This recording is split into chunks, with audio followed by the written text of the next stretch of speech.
اللہ کی توحید میں آ جا.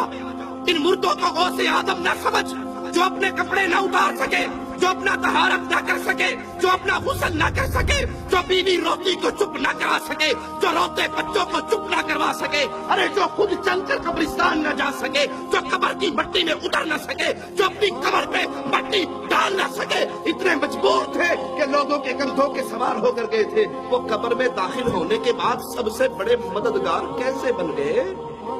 غوث آدم کا معنی کیا ہے؟ سب سے بڑا مددگار. اور دھرتی پہ لوگوں سن لو، کائنات میں سب سے بڑا مددگار صرف ایک ہے، اور وہ نہیں ہے جو مر کے مٹی میں دفن ہو جائے، وہ ہے جو سب کو مارتا ہے، اسے موت. تم کہتے ہو ہمارا بابا انڈیا کا غریب نواز ہے. ارے اللہ کی قسم، کائنات میں غریب نواز دو نہیں ہے، غریب نواز ایک ہے. اگر تمہارا یہ بابا غریب نواز ہے تو اللہ کو کیا کہو گے؟ ہم کہتے ہیں اللہ غریب نواز ہے. کیسے؟ دلیل مانگو ہم سے. وہ مالی کہتا ہے انتم الفقراء، تم سارے غریب ہو، تم سارے فقیر ہو، تم سارے مانگتے ہو.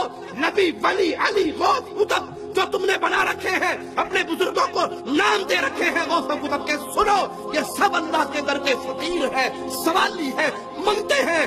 غوث آدم غریب النواز، بندہ نواز، بندہ پرور، داتا اپنے عرش میں ہے، وہ دھرتی میں دفن نہیں ہوا. تم کہتے ہو ہمارے بابا جی چھڑا لیں گے، اور یہاں محمد کریم صلی اللہ علیہ وسلم لخت جگر فاطمہ سے کہتے ہیں بنتی فاطمہ، بیٹی عمل کرنا، لا اغنی عنکی من اللہ شیئا. فاطمہ اگر رب نے پکڑ لیا تو محمد کی لخت جگر ہونے کی وجہ سے چھٹکارا نہ ہوگا. عمل کرنا، اگر اللہ نے پکڑ لیا میں تیرا بابا تجھے چھڑا نہ سکوں گا.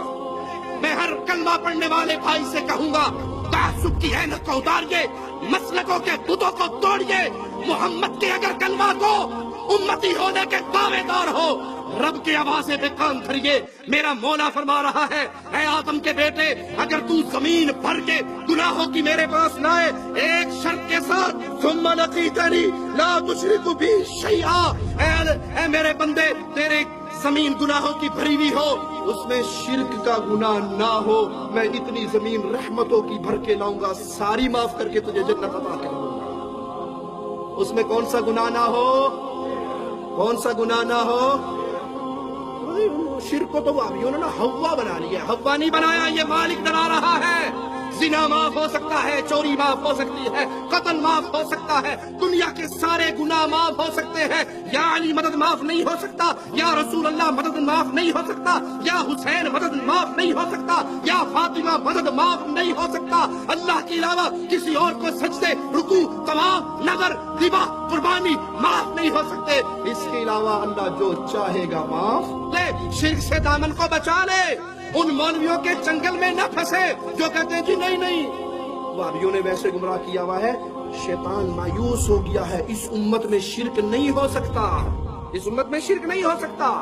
اور شرک اس امت میں اتنا ہے، اللہ کی قسم اتنا شرک ہے اس امت میں، اللہ کی قسم دلائل کی بنیاد پہ کہتا ہوں کفار مکہ کو مات دے چکے ہیں.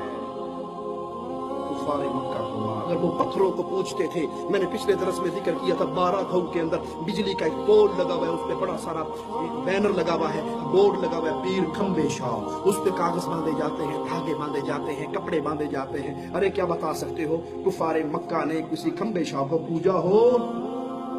وہ تو ان بتوں کی بھی نسبت اللہ کے اولیاء کی طرف کیا کرتے تھے. آج شرک کی کیفیت یہ ہے کہ مرید اپنے پیر کے سامنے کھڑے ہو گئے، پیر کاما والی سرکار کے سامنے کھڑے ہو کر کہہ رہے ہیں یہ بندے جو آئے ہیں یہ تیرے بندے ہیں، اللہ کے نہیں. انا للہ و انا الیہ راجعون.